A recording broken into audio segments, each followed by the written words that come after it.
Les compléments alimentaires pour les articulations sont utilisés pour prévenir et traiter les douleurs articulaires. Cependant, les études scientifiques ne sont pas claires sur quels sont les meilleurs compléments pour traiter la douleur. Beaucoup promettent plus qu'ils ne peuvent offrir. Une analyse de Consumer Reports a révélé que 44% des compléments pour les articulations les plus populaires ne contenaient pas les ingrédients listés sur leurs étiquettes. Il est donc important de savoir quoi chercher lors du choix d'un complément pour les articulations. Cette vidéo aborde les compléments pour les articulations et les recherches derrière les plus efficaces.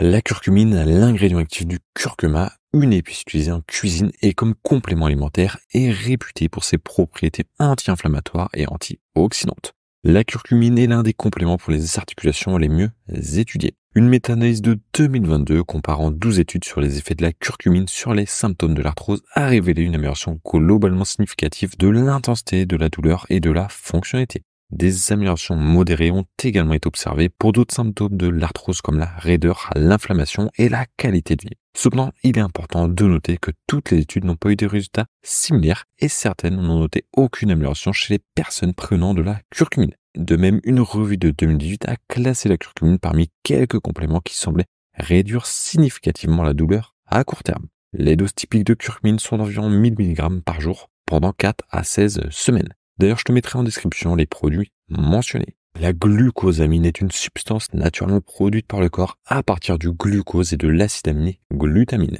Elle est utilisée pour synthétiser les glycosaminoglycanes, des molécules essentielles à la formation et à la réparation du cartilage et d'autres tissus corporels. Les compléments de sulfate de glucosamine sont pris dans l'espoir qu'ils augmentent les niveaux de glucosamine dans le corps au point de réparer ou même inverser les dommages dus au cartilage articulaire. Bien que les preuves soutenant l'utilisation de la glucosamine soient assez mitigées, des études en Europe ont conclu qu'elles étaient aussi efficaces pour soulager la douleur articulaire que le Tylenol et le Celebrex. La dose recommandée de glucosamine est de 1000 mg par jour. À ce niveau, elle est généralement considérée comme sûre pour jusqu'à 3 ans. La chondroïtine est le glycosaminoglycane le plus abondant dans le cartilage et contribue à la résilience du cartilage. Elle est également importante pour bloquer les enzymes qui peuvent détruire le cartilage. Les suppléments de sulfate de chondroïtine visent à améliorer les propriétés amortissantes du collagène et à prévenir la dégradation supplémentaire du cartilage. Une étude de 2017 publiée dans les Annals of the Rheumatic Disease a suggéré qu'une dose quotidienne de 800 mg de sulfate de chondroïtine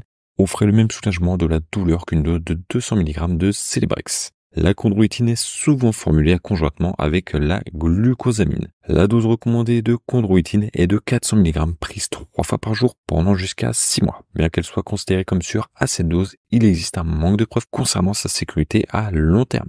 La glucosamine et la chondroïtine sont souvent prises en thérapie combinée pour traiter l'arthrose. Une revue systématique et une méta-analyse de 2023 conclut que le supplément combiné est efficace pour traiter l'arthrose du genou et offrait des avantages par rapport à d'autres types de traitement.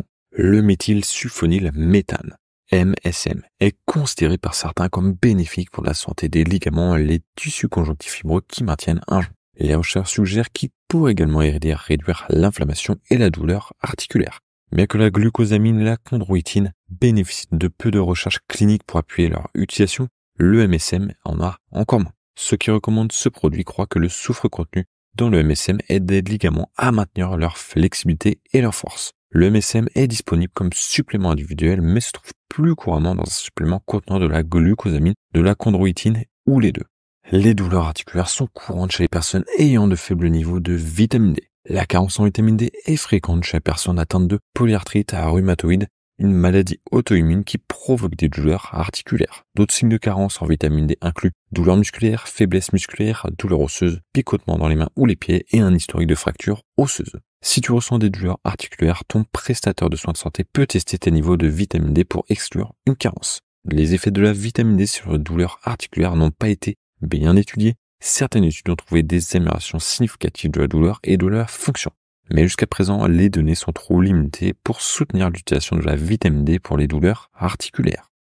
L'huile de CBD est dérivée de la plante de canna. Elle est réputée pour ses propriétés anti-inflammatoires et contrairement à d'autres produits à base de canna, elle ne provoque pas d'effet planant. Certaines personnes pensent que l'huile de CBD est efficace pour soulager les douleurs articulaires, mais les preuves de son efficacité ne sont pas claires. Une étude réalisée en 2016 sur des rats a découvert que le CBD topique pourrait aider à soulager la douleur de l'arthrite, mais il reste incertain que ces résultats se traduisent chez les humains. Un article de 2021 a noté que les études sur les animaux avaient donné des résultats prometteurs, mais que de recherches futures sur les humains sont nécessaires avant que la sécurité et l'efficacité de l'huile de CBD puissent être établies. L'auteur a également mentionné que les futures études devront comparer l'efficacité de l'huile de CBD à d'autres traitements, tels que les médicaments anti-inflammatoires non stéroïdiens et les injections de corticostéroïdes. Je te rappelle que tu retrouveras tous ces produits dans la description. Bye.